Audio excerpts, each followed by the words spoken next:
Всем привет, дорогие друзья, с вами Фил, и сегодня разработчики представили нам глобальное обновление, в котором мы увидим новую пушку, долгожданный Тукшай, новейший лазерный прицел, тренировочную площадку и еще кучу всего интересного. Видео, скорее всего, будет долгим, поэтому усаживайтесь поудобнее, можете взять немного перекусить, запастись водичкой, терпением и хорошим настроением. Погнали! Но перед началом хочу напомнить вам, что в самой надежной букмекерской конторе 1xBet вы можете сделать ставку и выиграть на любом спортивном и киберспортивном мероприятии. Важно только разбираться в дисциплине или обладать хорошей интуицией. Коэффициенты там большие, выигранные деньги выводятся моментально, а по промокоду FIL к первому депозиту вы получите еще и хороший бонус. Все ссылочки найдете в описании.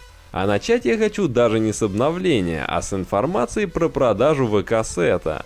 В прошлом видео я говорил, что начаться они должны уже сегодня, но как оказалось, разработчики решили отложить это событие до следующей недели и приурочить все это дело к выходу глобальной обновы на основные сервера. Поэтому тем, кто так торопился продать, придется еще недельку потерпеть. Но вот самое, что меня больше всего удивило, в официальной группе написали, что вместе с ВК-сетом в продаже появятся тельняшки.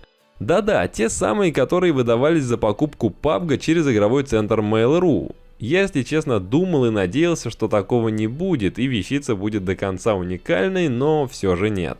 Если мне не изменяет память, всего их было выпущено 40 тысяч штук, что с учетом миллионной аудитории делает предмет довольно редким.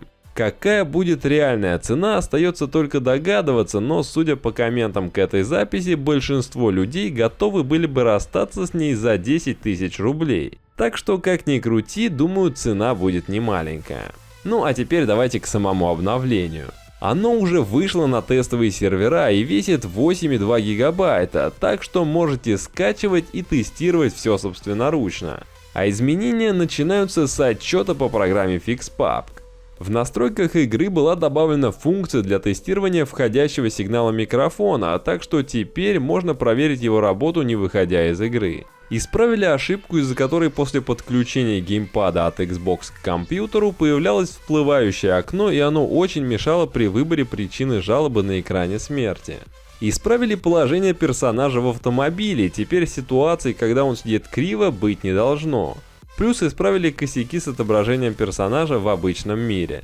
Исправлена проблема с положением оружия в руках игроков. Иногда оно находилось не так, как должно быть, а во время повтора вообще пропадало. Камера персонажа больше не будет близко приближаться к трупу, когда мы к нему подползаем. И еще больше не будет приближения отдаления камеры в тот момент, когда мы хотим бросить гранату через застекленное окно. Исправлена ошибка карты Санок, в некоторых случаях, стоя на краю моря, персонажа просто могло выкинуть в небо. Поправили таймер зоны, до этого он иногда мог проскакивать на 2 секунды. Исправили некорректное отображение персонажа в воде в момент, когда он пытался вылезти там, где этого не позволяет берег. А также были исправлены ошибка с большим уроном УАЗика, который он получал при столкновении с местностью на некоторых участках карт, и исправлена проблема летающего в воздухе оружия. И на этом достижения в компании FixPubG заканчиваются, и мы переходим к самому интересному – новинки 21-го обновления. Первое – это, конечно же, тренировочная карта 2 на 2. Вы уже видели большое количество скриншотов, видео и всяких моих выводов по поводу этого, и вот сегодня нам представляют ее в том виде, в котором она должна быть. Для входа в этот режим надо нажать на специальную кнопочку в лобби, находится она над привычным нам блоком настройки режима игры. Тренировка будет запускаться в тот момент, когда в очередь на нее встали 5 и более человек, но в процессе в течение 5 минут после начала к нам могут еще подключиться игроки, но не больше 20 человек на карте. Стоит учесть, что если 5 игроков набираться не будет, то ожидание продлится в течение 5 минут и матч начнется с тем количеством человек, которые стоят в очереди. Как я понимаю, даже может с одним начаться, и так как ожидание длилось 5 минут, присоединиться к этому матчу уже никто не сможет.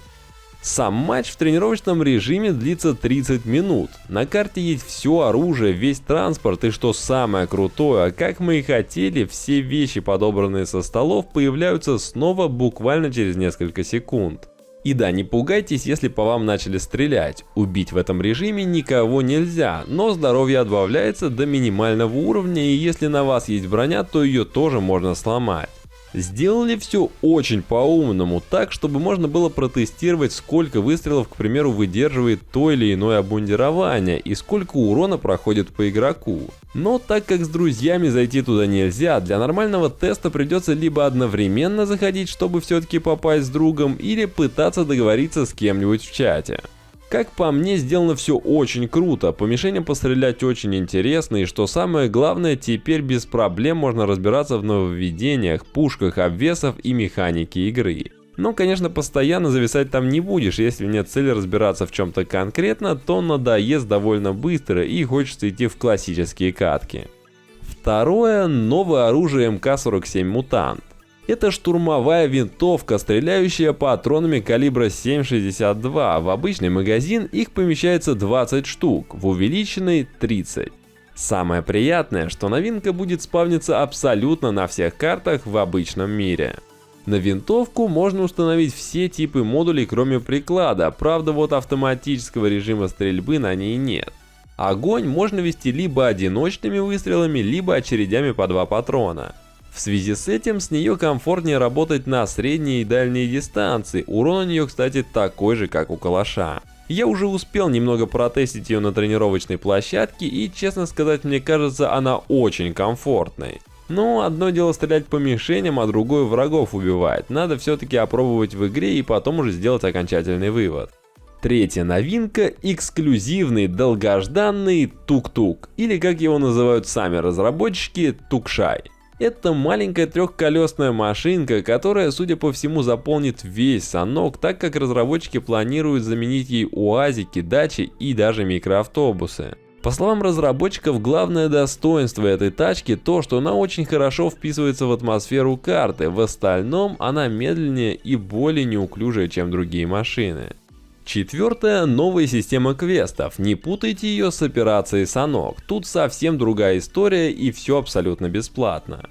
В общем, эта система будет включать в себя задания и, соответственно, награды за их выполнение и время, проведенное в игре. Накопленный опыт будет прокачивать ваш уровень, и за каждый новый там также будут давать награды. Квесты будут еженедельные и ежедневные, соответственно, они будут обновляться каждый день и каждую неделю. Пятое, обновление системы заработка внутриигровых монет. Если раньше мы получали деньги только за рейтинг в матче, то теперь система сможет учитывать время, проведенное в игре. По словам разработчиков, это позволит уравнять скорость получения монет на Саноке и на больших картах. К тому же еще и режимы соло, дуо и сквады теперь будут учитываться по-другому. Раньше, играя в одиночку против сквадов, нам давали в 4 раза больше монет. Теперь будут давать так, как положено одному человеку. И я, если честно, тут не очень понимаю логику. Как по мне, одному против сквадов играть сложнее, и было вполне честно получать больше монет, чем остальные. Ну, разработчикам виднее. Шестое, игровой процесс. В игру добавлен новый обвес, это лазерный прицел. Он устанавливается под ствол и занимает ячейку рукояти, для него даже на пистолеты слот добавили. Данный модуль, по словам разработчиков, хорошо уменьшает разброс на ближней дистанции. В описании модуля в самой игре написано, что он сильно улучшает точность при стрельбе от бедра. И по зеленому лучу, возможно, немного легче прицеливаться, но все же создатели позиционируют его как модуль для начальной игры, где надо быстро перестреливаться с врагами в упоре, а к середине игры лучше выбрать что-то из существующих ранее, так как лазерка уступает им по характеристикам. И, кстати, на реплеях она пока что не отображается, разработчики знают про эту проблему и в ближайшее время ее решат. Далее, что касается игрового процесса, разработчики изменили коэффициент разброса пуль в зависимости от того, как вы стреляете, перейдя в режим прицеливания или нет. Еще одна хорошая новость: система установки меток без перехода на карту снова вернулась в игру. Теперь мы можем указать направление, в котором, к примеру, ведем огонь, чтобы не объяснять союзникам, где есть кто. Поставить такой маркер можно, нажав одновременно Alt и колесико мыши, отображаться он будет на верхней шкале. Чтобы избежать спама маркерами, разработчики сделали так, что после установки следующий можно поставить только через 2 секунды. Если метки будут совпадать, то на полоске компаса вы увидите, что ближняя к вам расположена чуть выше. Также в этом обновлении была доработана синяя зона, теперь она выглядит одинаково вне зависимости от расстояния, на котором мы от нее находимся. Седьмое – пользовательский интерфейс. Теперь в игре можно более детально настраивать свой микрофон, чтобы тиммейты сильно не жаловались на то, что вы орете или наоборот шепчете. Как это выглядит, вы можете посмотреть сейчас на экране. Очень порадовало добавление функции, отображающей пинг и информацию об интернет-соединении. Теперь мы сможем проверять качество серверов, на которых играем, без всяких сторонних сайтов. Функция показывает количество полученных, отправленных и потерянных пакетов. Включить ее можно в меню настройки, игровой процесс, пользовательский интерфейс, статистика отладки соединения. Также в обновлении улучшен интерфейс отображения наших шмоток в игре и добавлена функция фильтра предметов по категориям. Как вы можете заметить, предметы теперь имеют свой фон в зависимости от редкости, что значительно облегчает визуальное восприятие. Магазин внутри игры тоже был доработан, упорядочен по категориям, тегам и даже обзавелся страницей для просмотра каждого предмета. Чтобы на нее перейти, нужно нажать на вопросительный знак рядом с предметом. Восьмое – производительность. Улучшена производительность благодаря оптимизации использования памяти клиента. Повышена производительность благодаря улучшению эффектов удара по различным материалам. Улучшена производительность рендеринга теней.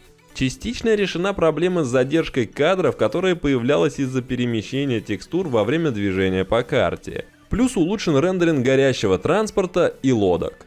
Девятое – повторы.